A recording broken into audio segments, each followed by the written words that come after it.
दोस्तों, जब से टाटा पंच लॉन्च हुई है, अपनी ही कंपनी की कारें टियागो व अल्ट्रोज के लिए सिर दर्द बन चुकी है।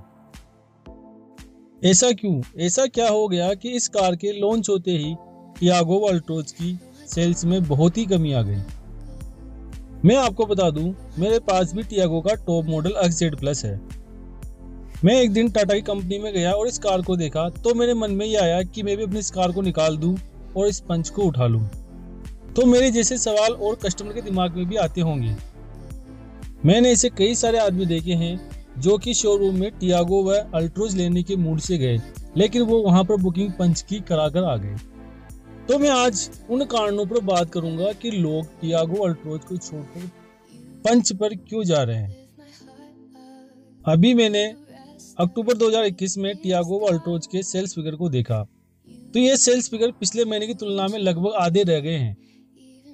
कारण पता लगा तो लोग यहाँ पर टियागो अल्ट्रोज को छोड़कर पंच ले रहे हैं। तो मैं आज आपको बताऊंगा कि वो क्या कारण है कि लोग इन दोनों कारों को छोड़कर सीधा पंच पर जा रहे हैं। जब ये कार लॉन्च हुई थी तब मैंने सोचा था कि लोग अदर कंपनियों को छोड़कर इस कार को लेने के लिए जरूर आएंगे, लेकिन यहाँ पर टाटा के कस्टमर अपनी ही टाटा की कारों को छोड़कर इस कार पर जा रहे हैं। दोस्तों, यदि मेरी जानकारी अच्छी लगे तो वीडियो को जरूर लाइक करना, चैनल को सब्सक्राइब करना। देखो, मुझे इसका जो पहला कारण लगता है, कहीं न कहीं इस कार की लुकिंग इन दोनों कारों की तुलना में बहुत ही अच्छी है। टियागो एक बहुत ही अच्छी कार है, लेकिन यदि इसकी लुकिंग की तुलना टाटा पंच के साथ करें तो टियागो यहाँ पर पीछे रह जाती है। क्योंकि जिन कस्टमर के पास टियागो है उनके मन में भी कहीं न कहीं ये बात जरूर आती है कि काश इस कार की लुकिंग में थोड़ा सा और सुधार किया जा सकता था। लेकिन पंच को देखने पर लगता है कि ये एक डिसेंट लुकिंग वाली कार है। इसमें न तो ज्यादा ओवर किया गया है, न बहुत ही इसमें कम है। इस वजह से टियागो के ग्राहक भी पंच की तरफ जा रहे हैं। अगला कारण देखें तो ये कार मिनी SUV कार है। इस कार की जो डिजाइन है, इसका जो आकार है, इस तरह से बनाया गया है कि ये कार न तो ज्यादा छोटी लगती है न ही ज्यादा बड़ी लगती है। अभी देखिए, जिस प्रकार मारुति ने एक मिनी SUV एस्प्रेसो को लॉन्च किया था, तो उस प्रकार की एक मिनी SUV की आवश्यकता टाटा में भी थी। ऐसे में बता दूं कि हम एस्प्रेसो की तुलना किसी भी हालत में टाटा पंच से नहीं कर सकते, क्योंकि टाटा पंच एस्प्रेसो से देखने में, लुकिंग में, आकार में एस्प्रेसो से कई लाख गुना अच्छी कार है। लेकिन टाटा के अंदर कोई भी मिनी SUV नहीं थी और ये कार देखने पर भी आपको इतनी छोटी भी ना लगे कि आपको पसंद नहीं आए। इससे पहले टाटा में मिनी SUV के नाम पर कोई भी कार नहीं थी। यदि टाटा में देखें तो यहाँ पर SUV के अंदर आपको नेक्सॉन, हैरियर मिल जाती है। तो यह मिनी SUV लोगों के SUV लेने के सपने को पूरा कर रही है।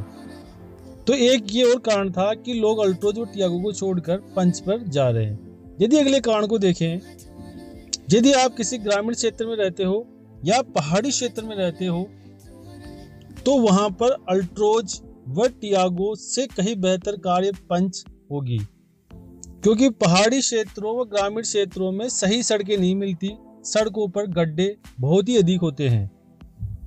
यदि इन जगह कोई टाटा का लवर रहता है या टाटा की कारों को पसंद करता है तो वो यहाँ पर टियागो अल्ट्रोज को छोड़कर डेफिनेट पंच पर ही जाएगा, क्योंकि अल्ट्रोज में ग्राउंड क्लियरेंस बहुत ही कम मिलती है। इसके नीचे अड़ने का खतरा बहुत ही ज्यादा होता है।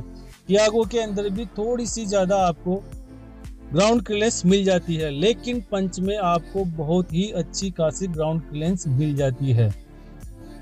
इस कारण इसके नीचे टच होने का खतरा बिल्कुल भी नहीं होता।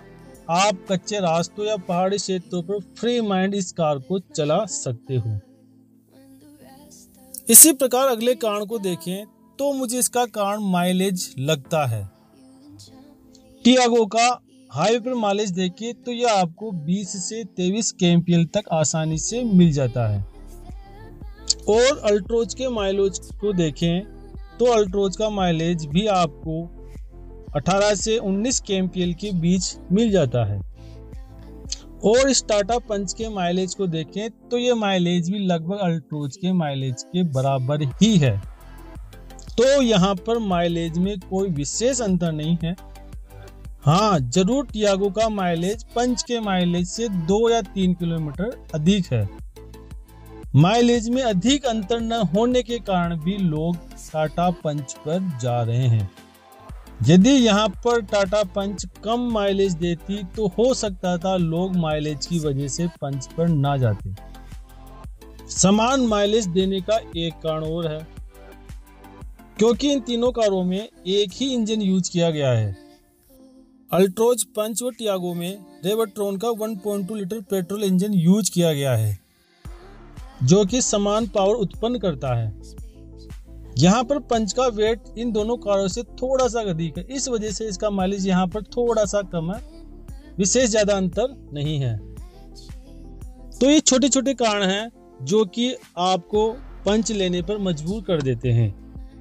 हाँ, यदि आप टियागो अल्ट्रोज लेने के मूड से जाते हो।